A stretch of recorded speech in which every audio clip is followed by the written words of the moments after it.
পরাজয়ের আশঙ্কায় প্রতিপক্ষ রাজনৈতিক দল নানা অনৈতিক কাজ করছে, যা নির্বাচন আচরণবিধির সুস্পষ্ট লঙ্ঘন, এমন অভিযোগ করেছেন বিএনপির নির্বাচন পরিচালনা কমিটির মুখপাত্র মাহাদী আমিন।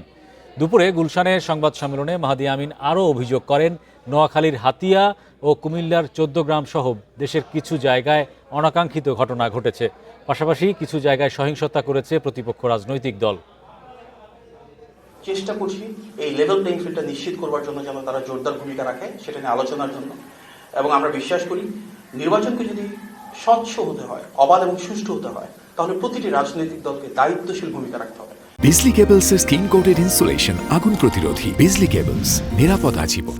আমরা অনেক জায়গা থেকে অনেক ইলেকশন ইঞ্জিনিয়ারিং কথা চলছি, ইলেকশন ম্যানিপুলেশনের কথা বলছি। গণ অভ্যুত্থান পরবর্তী বাংলাদেশের প্রথম নির্বাচনটা যেন সত্যি জনগণের ক্ষমতায়নের একটা মানদণ্ড হয়, সত্যি যেন জনগণের ভোটাধিকার প্রয়োগ হয় এবং তার উপর ভিত্তি করে আগামী সরকার প্রতিষ্ঠিত হয়।